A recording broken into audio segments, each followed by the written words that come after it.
women of destiny, and welcome to Let's Talk About It Tuesday. We're going to talk. I have an amazing guest with me right now, my sister, my friend. Not only that, now my spiritual daughter. I think we're going to have to do a whole nother conversation on that. Yeah. But I want to say welcome, welcome, welcome. I pray that your week is going great. I pray that everything that you're doing, that you're being able to grow, glow, and go to the next level in your life. But most of all, I pray that there's something that we tell you on today. So if you are at work, if you are at home, get your pen, get your piece of paper, because the lady I have on here with me today is going to give you some amazing information for every level. So let's go ahead. Let's dive in right now. Yes. The topic today is called, first of all, let me introduce her and then we'll talk about the topic. So go ahead, for those that don't know you, go ahead, let them know who you are. Hello, everyone. Well, I am Lady Aisha Hines. I am the wife of Pastor Billy Hines of Affinity Life Giving Church in Tomball, Texas. We have been in ministry for, Lord Jesus, not long. However, it has been an experience. I will say that and leave it right there. But mother of 5 children, 1 boy and 4 girls. So I'm excited to be here today to talk about this topic because it's very important. It's vital. I mean, I wish I had someone to talk to me, to share things like this when at each level of parenting, because it switches, right? It switches up. So I'm excited, you guys. Yes. So I want to talk today. Let's talk. Our topic today is called Parenting in the Pandemic. Woo! Parenting in the Pandemic. And one thing about it with Lady Hines here, she has every level of a child. Can you tell them your children's ages of your babies? Yes. Okay, so my oldest he'll be 22 this year. And so then I have 19, 16. Wait, let me pause. Hold on. Pooh my baby. So it's okay. 22. Yeah. Go ahead. 22. Jesus. I know. And then I have, and he's my oldest, and he's my boy.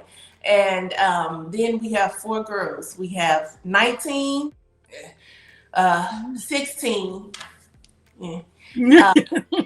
14, and 12. Ooh, that 12, Lord have mercy. Yeah, so they are at different stages and have all been in semi-quarantine during this pandemic. So it's very interesting. Very interesting. Yeah. Now, when you say semi-quarantine, what you mean? Well, because my oldest, he's an adult, so he works. So, right. He has to go out. And so that's when I say semi-quarantine, I can't say quit your job. Right. He gotta go. That's what I mean. Yeah. Gotcha. So I want to talk a little bit, like I said, you got all ages, you got all age groups with you. And the great thing about that is that you got all experience, with an adult, with teenagers, and even with baby, we call the baby. So even with baby, you got all ages. And one thing about it, and I would say this, and I'll say this to the world, there's always 2 women that I look up to when it comes to their children and how they raise their children and how they spend time with their children. And that's you and Sister Sherelle Denson. Oh. I love you guys' relationship. And I've always admired your relationship with your kids. I tell you that all the time, but I'm just letting the world know, like, I am not gonna cry. But I admire your relationship with your kids. I believe you and my cousin, Pastor Billy Hines, are some amazing parents. Oh, thank you. So that's why I wanted to have you on here, because I've learned from you. I've gleaned from you. Even though now you're like a spiritual daughter, but we've been friends for years. Yes. And we ain't even gonna go. But that's a whole nother topic on another day, because we can really go into that. Yeah. But I've gleaned from you and I've learned from you, and because of you, Wow. Can I have a because of you moment? And then we'll get into the topic. Okay. Because of you, I'm a better mother. Because of you, I learned how to communicate with my kids. Because of you, I've learned how to allow my kids to sit on my lap and hold me and love on me no matter how big they are. So because of you, moment, and I thank you for that, because you are an amazing. I know everybody on their mistakes. You know, we all get rowdy. We always get ratchet with our kids. But I have admired how you have that relationship with your kids. So it's such an honor to hear you say those things. I mean that. Thank you so much for that, because we over here trying. I know I tell you that all the time, but I'm like, I don't think she really know what I mean when I say that. Like, I admire y'all with y'all babies. It taught me how to listen, because, you know, I whoop tail and keep on moving. Like, get a whooping. I don't care how old you are. Just told Keon today, somebody gonna get a whooping in a minute. Keep on. You know? So I want to talk. The first thing I want to talk about, during this pandemic, and I know the kids, you know, they're getting ready for school. I really think I need to do one with my girls, you know, being kids during the pandemic, you know. But all of the emotions, you have 5 different personalities. 5 different people in the house. And we ain't gonna even add husband. That's a whole nother conversation. Right. But 5 different attitudes, 5 different personalities. How are the emotions? How do you manage the emotions within the house? Let's talk. Well, it's like managing the madness. So the thing is, you know, a lot of times as women, we have this expectation, and please forgive somebody's cutting their grass. But that's okay. Okay, hope you can't hear it. As women, though, and moms and wives, we feel like we need to be in control all the time. You know, we need to manage the house. We need to keep things under control. But I've learned that I have to allow the moments of madness to occur. You know, get it out. Go ahead and get it out. And so it's like with the emotions, it's like, okay, we're going to give you that time. Go ahead. Yeah. Are you done? You done yet? You feel better? All right. Yeah. You know, so it's like not allowing them to to sit in it, but allowing them to vent. You know, allowing them to be that for the moment, and just sit back. You know, and be understanding, and do our best to be understanding. And then afterwards, we're gonna talk about it. Yeah. How does that look? What does that look like when they are in their emotions and you take that moment of giving them their me time to deal with those emotions? Because, you know, we were taught, don't do that. You know, get your butt in here and let's talk. So what does that look like? Well, I got to kind of approach each kid different, you know, because like you said, they're all different personalities. I mean, every one of them is different. And so it just depends on the kid. You know, some kid is going to need their space, you know, and respect them, because they're people too, you know, because what I always tell people is, you know, your kid don't have to choose you when they grow up. Ooh, wait a minute. Hold up. Say it again.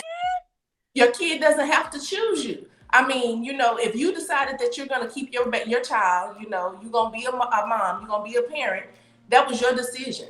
But once that child is no longer under your care, or is no longer legally your responsibility, they don't have to choose you. They can, you know, graduate high school, move out, and never talk to you again if they don't want to. You know, so we have to pay more attention to what we do during these times. And we respect them as people. They're people, you know what I mean? Give them their room. Hey, you know what? We know our kids. We really do. If we know when they lying, we know when they need space too. And so we got to sit ourselves down sometime and stop pumping that parent. I'm the mama. You know, we are. They know that. We know that. But to step back and respect them as people too, and say, all right, I understand. You know what? She might need her space for a minute. I'm gonna give her some time. You know, it's all right. Go ahead. You know, because it's afterwards they'll appreciate that you weren't so controlling to try and force them in your box, to try and good of what your idea of them should be. You know what I mean? So what it looks like is taking an evaluation of the situation in the moment, like quick, right? Just right. She needs to go up in her room for a little bit. All right. You know what? Me and her need to go take a ride for a minute. Just me and her, without the rest of the girls, without the other sisters. You know what I mean? This one of those situations that they don't even want to talk about for a couple of days. You know what I mean? Let them bring it to you. You know, Oh, that's kind of what it looked like. Just taking an evaluation of the situation in the moment, and addressing that kid as an individual. We can't blanket parent. We can't do that. We come can't on. stretch it across the board for everybody. They're individuals. They're all different. Now, I'm not talking about with rules. You got your rules in your house, the ground rules in the house, but I'm talking about when you're dealing with them one-on-one. You know what I mean? Yeah. Because you got one that's a lover. They start crying. They want you to hug them, and give them all kind of accolades and encouragement. Then you got another one that don't really like to be close to people and Yes. respecting that. So Come on, Lana Ray. Thank you. You helping me. That's Lana. Like, yeah. I really want, But tell me this. You said something so key when you said we can't blanket our parenting. Go deeper with that. What you mean? Like, what? Yeah. Girl, you said some stuff. Well, because, with having 5 kids, after probably once you get to the third one, you kind of like, all right, I got my routine going. All right, this is what we do. A situation occurs, you have a response. They say something, you got your what you say to them. A behavioral issue arises, you deal with it in a certain way. But I learned that it don't work like that. It don't work like that. One kid may respond to the face. Mm-hmm. Come on, Madison. Yeah, help me. Respond to the face. They got a face too. Okay? Yes. You know what I mean? So when I became blanket parent, it's like I gotta see you as an individual, and I gotta really understand how to reach you in that place. Yes. Effective, because that's the whole point. I'm not around here trying to parent to say I won the gold medal as a parent. We're trying to parent to produce productive citizens and productive people that leave our house as least emotionally damaged as possible, right? Preach, Lady Hines. Say that one more time. We gotta what? Wait, God dog, I'm trying to write. We gotta what? Say that. Well, we're trying to produce people that can really operate and function in society, leaving our house with the least amount of emotional damage as possible. That's a good. That's. It don't matter about the parenting award, and I told them to do this and how much that. Okay, whatever. They gonna grow up. Come on, yes, ma'am. So I can't blanket parent you. I can't just. All of them can't have the same type of treatment for every situation that they encounter because they're different people. And their perception is so. Their perspective, is so different. You can say one thing to the whole room, and you're gonna have 5. I'm gonna have 5 different perceptions. Come on, that's good. Yes, ma'am. It's like, wait, how you get that out of there? That's not what. Okay, tell me why you heard that, and this one heard this. So I learned quick. I can't blanket parent y'all. Okay. Come on. That's good, Lady Hines.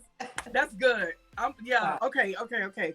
So the next thing I want to talk about, you talking about the blanket parenting. So how do you keep the order? With everything going on right now, everybody's there all the time, 24/7, unless sports or whatever. Some parents are allowing kids to go to sports. But how do you keep the order during this pandemic? Well, like I said earlier, I leave room for the madness. Your expectations are too high when I feel like there's gonna be order 7 days a week, 24/7. It's not gonna be, it's not. Let's just go ahead and deal with the fact that it's not. Yeah. Leave room for the madness and then regroup.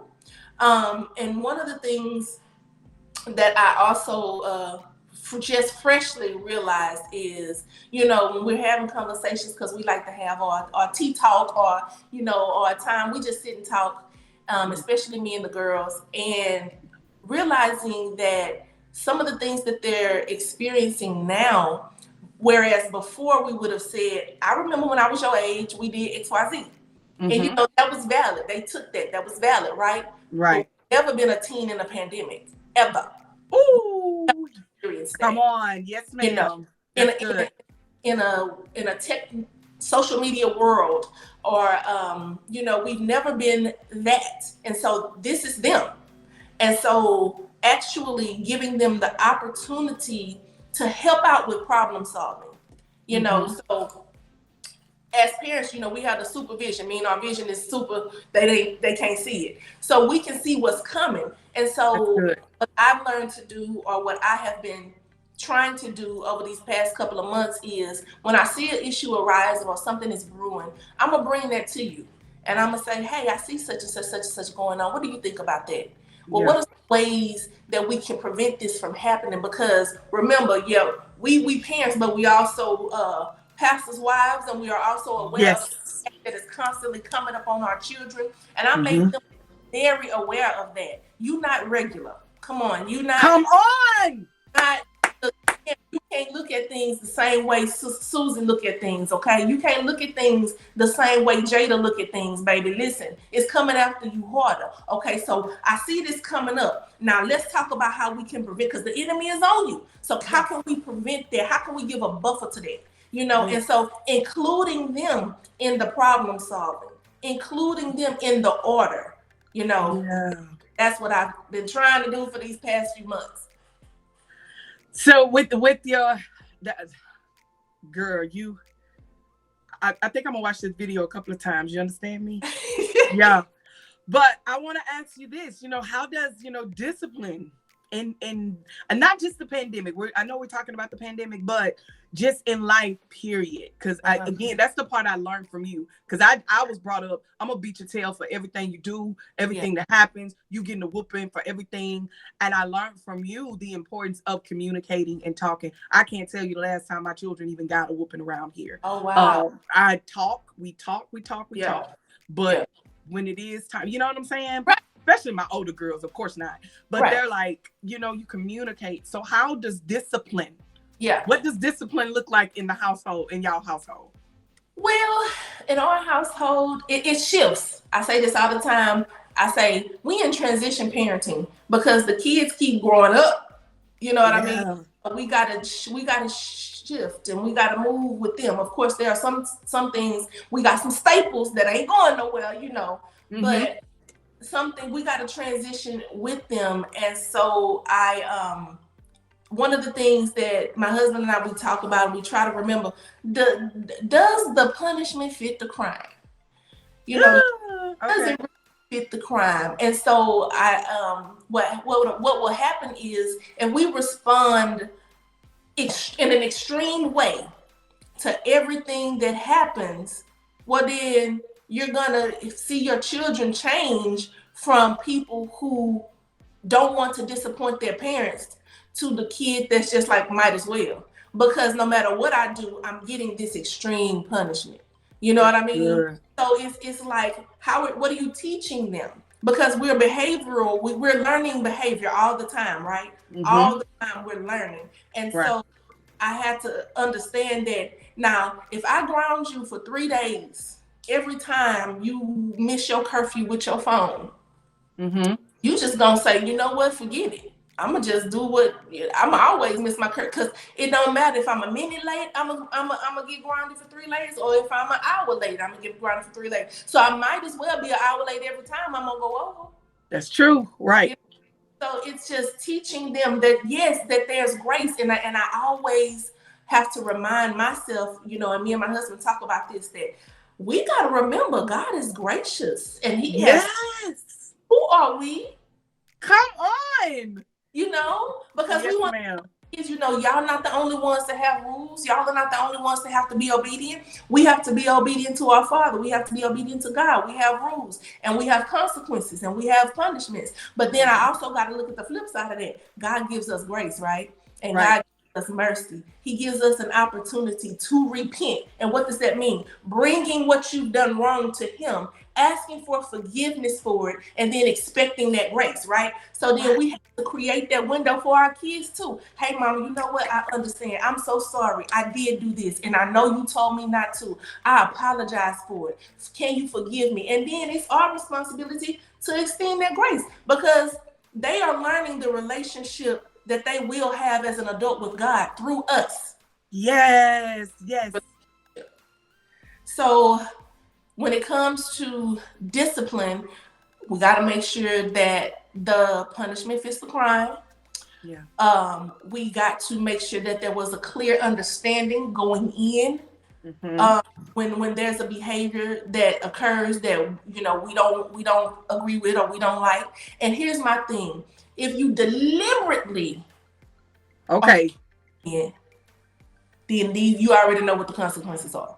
Yeah. But if there was a misunderstanding, a miscommunication on my part, then we can probably talk about it a little bit. We can lessen the load. But when it's deliberately and it's on purpose, then we're dealing with something different. Because now you're rebellious. Yeah. Now you're rebellious. Yeah.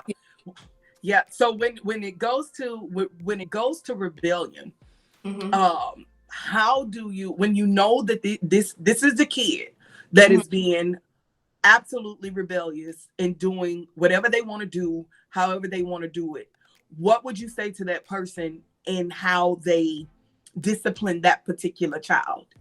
Well, I'm gonna back it up a little bit, because once we get to that point, there's something else at play. There's something else going on here. Say that again. Yes, ma'am. It's something else going on in the equation. If you're continuously rebellious, first of all, that's not something that's gonna sneak up on you. As a mom, as a parent, come on, that don't sneak up. You see it, you smell it, you can feel it going on in the atmosphere when you might wake up in the middle of the night, 2-3 o'clock in the morning, and that kid face is before you, and you like, something ain't right, something ain't going on. Get your butt on up, go on and think about it, because something is brewing. So the first response, my first response, is to pray. It's like, Lord, reveal and expose the enemy, every crevice, whatever is going on, expose, and give me the resources to deal with that thing. Give me the words to come against that thing, because we got to put my mouth on it, right? And so I'm going to pray about it.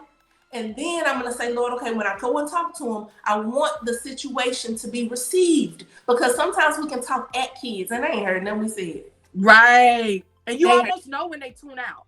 Yeah. Oh, yeah. Yeah. Especially as the mother, if you're the one that talk more to the kids, your tune out, it'll be quick. And so we want to make sure that it's effective when we're talking to them. And so we're going to go and we're going to have a conversation.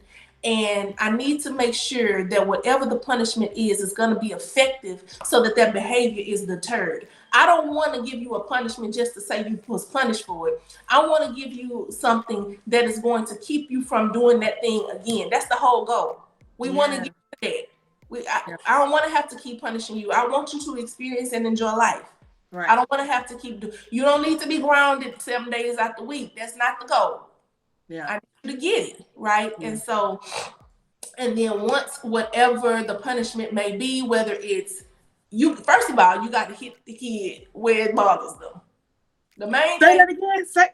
Hit it where it bothers them. Sometimes the kid will be like, just whoop me. Just whoop me. And be like, no. Hey. You want that too bad. No. Because that's quick and that's over with. So, you gotta get them where it's gonna get their attention. But then once you decide what it's gonna be, start making declarations on that. Start making declarations towards that child. So when I see a situation going on, I pray about it. Okay, I'm gonna go to the kid about it. Okay, whatever the punishment is that's decided between me and my husband, we're gonna go ahead and we're gonna do that. But now, enemy, you ain't got no hold here. Come on. And start speaking on that. I need to make declarations, so I'm waking up. She is full of joy. She is full of grace. Mm-hmm. You know what I mean? Speaking that towards your child, and then expect to see it in them. And when you see it, say it. Yes.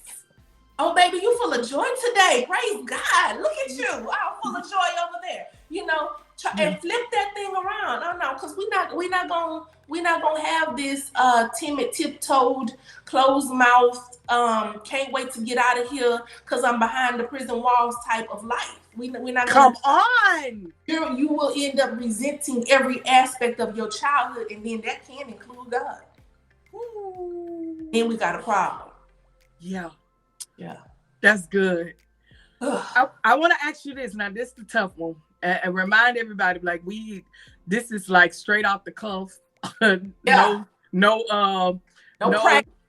practice, nothing. So I'm about to ask you a hard one, and I'm pretty sure every person out here probably won't know this question, okay? And hopefully you can hope me, as my grandfather would say. Papa, hope us today. Yeah. When it comes to you and your spouse, making the decisions of discipline, and 9 times, okay, let me talk about my house, okay? I'm just talking about mine. Because 9 times out of 10, we ain't on the same page. Because men with girls, because I have 3 girls. Yeah. And I would say even with boys, because a mother's love for her daughters and her son is like, you know what I'm saying? And the men don't get it sometimes. They're hard, like, super duper hard. And how do you have that conversation with your husband on being gentle with them, with discipline, if that makes sense? How does that work? Like I said before, my husband and I'll be like, hey, sidebar, all right? And I have to remind him that God is our Father. Yeah. And he gives us opportunity to repent. He gives us forgiveness. He gives us grace and mercy. We have unmerited favor, meaning we didn't earn it. So I keep that before us, try to keep that before us. And I say, listen, let's do our best to reflect God in this with our children. I said, but we also understand that God is a God of wrath as well. Right. It's conditions. And I said, but we never feel like God is being unfair. So we have to try and display that to the best of our ability. And not all the time, but a lot of the time he'll sit and he'll be like, okay, you know what, that is true. But they can't take advantage of that. Yes. We can't allow the kids to take it. He said, if I feel like they take it, we just gonna have to go on and the punishment just gonna have to be issued. And I say, valid. I agree. And so we agree on that. And this is done behind closed doors, not in front of the children. And sometimes that's behind closed car doors because the walls are too thin. Yes, absolutely. Sometimes in the bathroom with all the water running and the fan on. Yes. You know, and on the hour of the day. So yes, absolutely. It's between he and I, because we always want to look like we are walking together in agreement before the children. Yes. You know what I mean? Even though they know that we have different approaches to things, they understand that we riding together. Come on. We go and we get ourselves together, and then, you know, we come back and deal with the children. But not on everything. Some stuff,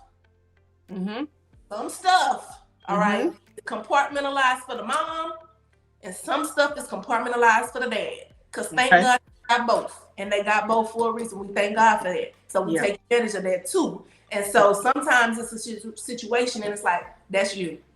Yeah. Come on. That's good. Yeah. And I ain't saying nothing. I'm hush mouth. That's you. You got it. And you almost know that between you two. Exactly. Like you got, I ain't even finna get in. Yeah, definitely. Yeah. Absolutely. Definitely. So I have a question. Okay. About the no phone, because you know we do no phone zone in our house in a heartbeat. You understand me? Like everybody know what time the phones go up. We go from I think here at our house we do 10 o'clock in the morning. You don't get your phone to 10 o'clock in the morning because everybody around here get up at 7. And guess what? If you decide to stay in the bed to 9 o'clock, you don't get your phones until 2 hours later. Go ahead, sleep on. Yeah, but that's what's gonna happen. And then they return the phones at 3, and then they get the phones back. I mean, they return the phones. I think it's at 3, and they don't give them back until 7 o'clock that night. Yeah. And then they put them back up at 11. That goes for everybody in the house, all age groups right now, because everybody in school. Right. But I mean, Kiana's a little bit later, but everybody, you know, they put them up at the same time, her and Alana. But we have no phone zone, and the importance of no phone zone, because I know you guys kind of do that too. So let's talk about that real quick, the importance of no phone zone. Yes. And see, for me, the importance of the no phone zone has increased because of the pandemic. Because whereas the child had a different type of structure before, you know, if you weren't homeschooling and your kid was going to school, they had a different type of structure. You knew you had to go to bed because you had to get up. You was going to be at school for 8 hours. You was going to do extracurriculars for a couple of hours. It didn't leave that much time for you to just really be in your phone like that, you know, before. But now, because everybody's at home all day, all the time, we really, really have to pay attention. So, you know, depending on what type of phone you have, it gives you a summary Come of on. time spent. Yes. You know, and so for the first, I'll say about a month after the pandemic, I say, okay, so everybody in the house, talk, me, daddy, kids, everybody, let's look at our summary of our time spent on the phone.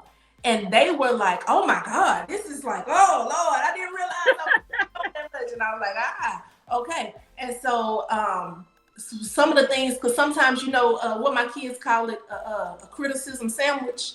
A criticism, you know, you give something soft, you got the meat in the middle, and then you close it out with some. Yeah.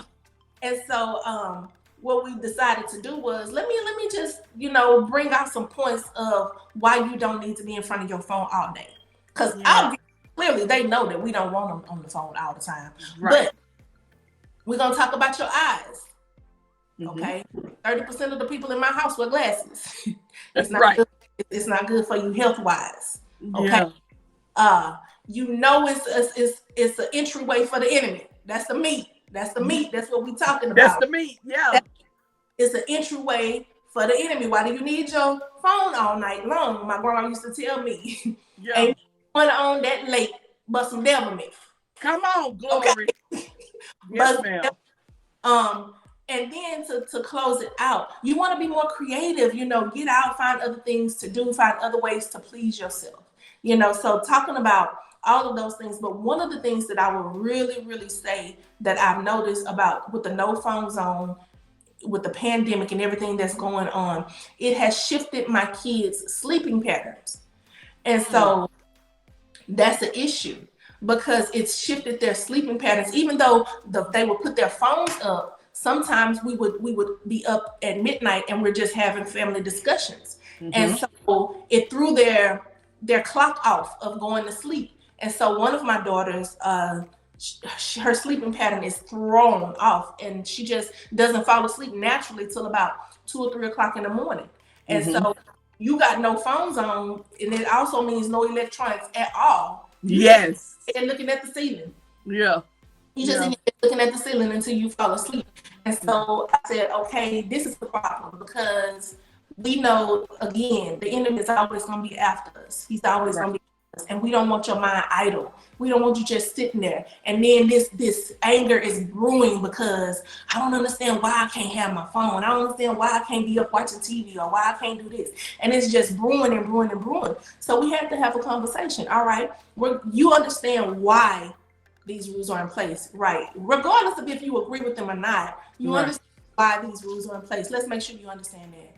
Yeah, I understand. Okay, great. Now, I know that you are not able to sleep the way that you used to sleep. So what are some things that you can do? What are some things that help you fall asleep? Well, sometimes reading, but I'm not interested in reading everything, okay? Because, you know, for us, we'll be like, girl, you just read that Bible, you'll be out. But right. You know, they don't be wanting to hear that all the time. Yeah. She's really into a particular genre right now. And so I say, well, what about books about that? And she's like, yeah, I can try that. So just try to figure out what's going to work. You know what I mean? But it's very important. We can't just throw all the rules out the window because of the pandemic. You know what I mean? God is not the author of confusion, and we will have chaos. And so it's really, really important, because they're getting pulled in, and especially with girls, the comparison of their body typing, natural sisters with their hair, you know, and it can really, really change them. And they don't have the outlets that they used to before to create that balance. Yeah. With going to school and being around peers and participating in sports, they don't have that thing to help balance them out. So we gotta put something in that place. We gotta pull it out and put something else in, you know? Yeah. And I believe for us, I know it created more communication within the girls, within each other, versus just us. So it made them build their relationship as well. So I thank you for sharing that. Lady Hines, you done blessed my soul so much. And I pray that someone else was blessed. But I want to ask you this very last question, okay? How do you create fun? Because that's what we learn from y'all game nights. And how do you do something different? Like, kind of, let's talk about that. Doing something different. Okay. During this pandemic, how do you do something different during the pandemic? Well, during the pandemic, because you can't really interact the way that you would before. So kind of like, we try to include our kids in a lot of the things, because guess what? We're thinking about all kinds of stuff. We're thinking about business. We think about ministry. We're thinking about all this. So we have a small space to think about the fun, and because what we think is fun may not be fun to them, we include them and be like, hey, y'all throw out some ideas. We got a family group chat. Everybody just throw out some ideas, no matter what time of day it is. You could be my son, you could be off at work and you can think of something that we could do and just send it to the group chat, and then we'll all talk about it. So it's just getting everybody involved, letting everybody write something down, even on a piece of paper that they like to do, and then we'll pull something, hey, and then that way don't nobody get jealous and don't nobody get upset. But we always do what they want to do. We give everybody their opportunity, to put in. Now, and if you don't put in, then you just along for the ride. Right. But you the opportunity to put in, to say, oh, let's try this, or oh, let's try that. And I'm like, okay, if we're gonna try that, let's plan it out then. Y'all got to be a part of the planning too. Right. I think that's important. I want to talk about that a little bit. The importance, me and Bishop have learned this, the importance of including your kids on I know we're talking about fun. I'm going to come back to that. But including your kids on your major decisions. Right now, we're in the middle of making some major decisions. But before we made those decisions, we knew that it was going to interrupt their lives. Yes. We knew that it was going to mess up it was going to bring chaos. And we sat down and talked to them. Let's talk about the importance of including your kid. And guess what? Madison was a part of that meeting. She wasn't too young to understand the importance of having the kids being a part of the planning process of big decisions. Right. I wholeheartedly agree with that, man. And that's so awesome, you guys. The way that y'all do that is so awesome. It's because I think it's very, very, very important, because we have to remember we are the adults, right? And the children, they understand that we make the decisions. They know that. But we never want to, or to the best of our ability, as less as possible, we don't want to make the children feel like they don't have a voice. Like, come on, along for the ride of life with us until they leave. We don't want that, because your childhood and growing up is where you're going to learn who you are. You're going to learn how to engage in different situations and to different people. And so we don't want to make them feel like we're just dragging them along in our life. This is junk. And we have to understand that this is their home life, right? This is where we come for peace. This is where we come for solitude, but this is where the children come. Their whole life is built around their home life. Right. How they respond to society, how they are going to respond to their significant other whenever they get one, how they're going to respond at the workplace, whether they be entrepreneurs or do a 9-to-5. All of that is built inside the home. Right. So if they feel like their voice is taken away inside the home, then they feel like they don't matter. And so happen, then you have the spirit of depression that wants to speak to them in the middle of the night and talk about you. Don't know about you can't, it don't matter what you say, all this kind of stuff. And then that's when they can start to try to rebel, or either they will withdraw into themselves, and you see them becoming a different person. We want them to thrive in here. So we know that, we're gonna have to make some difficult decisions, but this is life. But you are included because we love you and we care about your opinion. So let's talk about it. And it's important, because unless they run away, they can't get away from the decisions we make. Oh, that's good. Yes, so you don't want to leave your kid with that option. Either run away or deal with it. In other words, what goes on in this house, we're the head of this house.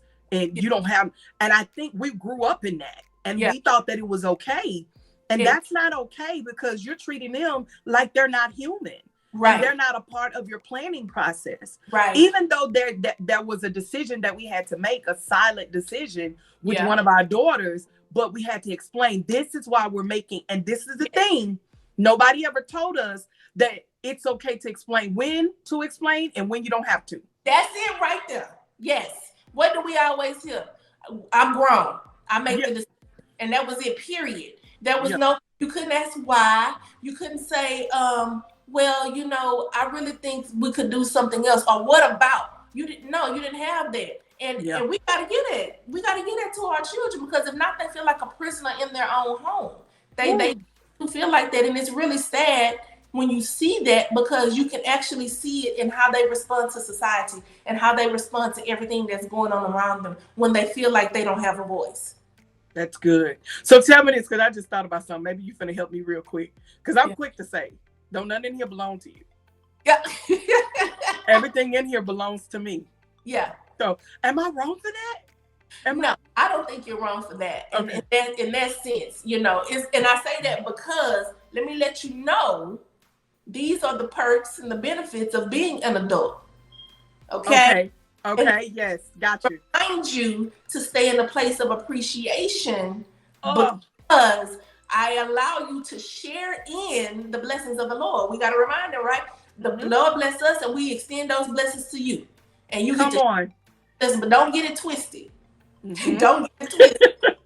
The favor sits upon us, and you reap the benefits from it. You got to get your own favor, so you need your own with the Lord. Come on.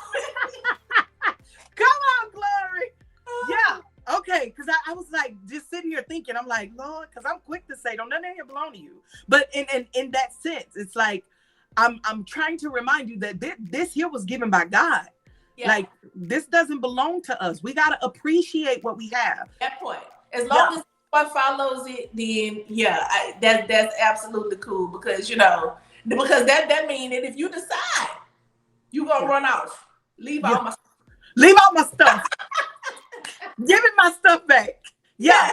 Because let me remind you, the world out there don't look like it look in here. It don't look. Yes, ma'am. Yes, ma'am. Yes. So in closing, because I know we talked about fun. I know y'all still do Big Brother night. Do y'all still do Big Brother? Yes. Girl, I know every Sunday after church, we have about 3. We save them all. Yes. So that's our time. Y'all got us started with that. Yes. Yes, babe. We've been doing it for about 11 years now. And that's our time. And when our girls grew up in that, I want to talk about the importance of having a time that your kids know this is our time. And this is not for your phone. This is not for phone calls. This is not for any of that. But this is our time. How important is that to create that time with that family time, that movie night or whatever, that time with the kids? Oh man, I feel like it's vital. You know, it's vital because they carry it with them, right?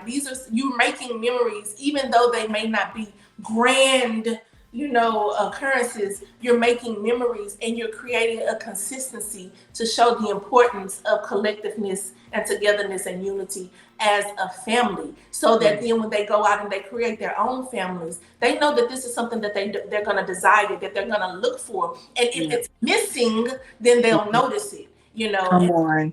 It's vital. It's very, very important, because these are the times and that your kid needs to also see you in a light other than mom and dad. They need to be able to see you experience life as a woman and a man, because they're women and men. They're not moms and dads yet. They need to see you in that light so that they also can learn how to respond and how to acclimate to different situations when they get outside of the house, right? And so when we're having game night, or we used to have family dinner night out, but not you know, or anything like that, they get to see your responses. They get to see you laugh and you have fun, and that you're not just always the disciplinarian. You're not always the one that's trying to find a lesson in everything. You're not, you know, they get to see you be people, be regular. Right. You know what I mean? Right. So, and that's very, very important, because that's how they learn who to be. That's how they learn. Right. Not gonna be us, it's gonna be somebody off social media. So come on. You might as well go on and pull some of that stuff down sometime, and go and be transparent with your kid. Let them know the truth. You know, don't talk about it for real. Yes. Straight off. That's it. Question you ask, we got it. Let's go and address it. From the bedroom to the bank account, I'm gonna give you all of it. Bank account. I say questions you can't ask me yet because you ain't married, but when you do, come on, we talking. Let's talk. Come on, Glory. I would say even this. I know, with certain age groups, and I know we got to be done. With certain age groups, there's different levels that you can have those type of communications with. When it comes to the bedroom, and then there's some stuff you tell kids too early that they're not ready for. And I think it's very, very, very, very vital to know that you can't. You gotta pick and choose. And I want to add this. I want to add the importance of making sure that we build in this time, that when I say build our children. You know what I'm saying? Like you said, speak life, speak affirmations over them. I think it's very, very important to be able to speak life over them and tell them what they are and not what they're not. Right. Be very, very, very, very careful of what you say to them of what they're not, but tell them what they are. Right. So I want to lead. Come on, give me some last words. Last words you want to tell a parent during this pandemic. What would be your closing words to share with someone? I would say we are all experiencing this for the first time. Don't be hard on yourself. If you have a feeling or an emotion that you're dealing with about how you're parenting, take it to the Lord, take it to God. Deal with it. Don't ignore it. Don't press it down. Deal with it, because 9 times out of 10, if you feel that way, your kids feel that way too. If you have a spouse, have these conversations with each other so that y'all can build each other up. It's okay to cry. Come on. Okay to cry. And none of us are perfect. Nobody is perfect. We don't know. And so when you find the end of yourself, take it to God and say, God, where I end, you pick up, because I don't know how to deal with this. I really don't know how to deal with this. And one of my favorite phrases to say in my prayer time for my family is, God, if there's anything that I have said or done that will damage my kid, that will damage my child, please just erase it. Just erase it, because I understand he has the ability to do that. He can dim a memory to the point that it doesn't matter. You know what I mean? Because he's done it for me. So I know he can do it. And I pray, I just dim that, and don't let them live their life from that place. And I pray, teach me how to talk to them, to the individual child. And that's it. We're not perfect. We doing the best that we can. All of us are. But we can be thankful for the grace and the mercy of the Lord. Come on. I know you guys haven't started school, and then I am really done, for real. But I know you guys haven't started school yet. But what would you say to that parent that is, and I guess I'll add something to it too. What would you say to that parent, that are doing virtual from home? What would you tell that parent during this time to be? Well, I would say that first, your decision on what made you make the decision of on campus or online. First of all, understand why you made that decision, because that's going to be your standing ground. If you just decision because cousin Susie made the decision, then you really don't have much to stand on, and you don't know if your kid is that the type of kid that will thrive in that environment or not. So it's important to know why you made that decision. Let your decision be yours when you do make it. You and your husbands, let those decisions be yours. And I would just say, again, this is something none of us have ever experienced, including the teachers. We all doing this kind of, for the first time. And so leave room for error. Leave for error, because there's going to be some. Give you and your child and your whole house time to acclimate to what's going on. And just continue to pray. gotta continue to pray, because we don't know what's gonna happen. Right. We don't know what's going, and talk to your kid about it and see how they feel about it, because everybody don't learn the same way, and there's nothing wrong with that. There's nothing wrong with it. And just because they on their phones a whole lot don't mean that they're techno savvy when it comes to doing schoolwork. It's a different platform. I know you sometimes you're like, well, if you can be on that phone all day, you can get this work done. And everybody just don't function like that. They don't make those connections. So be patient with yourself, be patient with your kid, be patient with the school, and just do your best. Yeah. And I think I'll add in that, be patient with the teachers. Yeah. You know, they doing the best they can. I know, and it'll run you up a wall, but be Yeah. patient with them. They're only doing what they know to do. Right. Be patient. Pray for them. Pray Right. for them. Pray for the kids. But most of all, just be patient. So, Lady Hines, I thank you so much for rocking out with us, for being a part of this Let's Talk About It Tuesday. Yeah. And I pray that someone was encouraged, and I pray someone was empowered by your story and about what you have shared. I know I was, baby. You done left some tips, taking evaluation of the moment. We can't blanket the parenting, learning how to reach them. Oh, yeah, I took notes. You understand? Yeah, like, I thank you for sharing all of your wisdom and all that you've been through, and all that you're talking about. And I pray someone is encouraged. So I thank you for rocking out with me, girl. I love you much. Until next time, Women of Destiny, the next topic. You just have to wait and see. We can't wait to see you the next time. Stay blessed in all that you do. Bye-bye. Bye.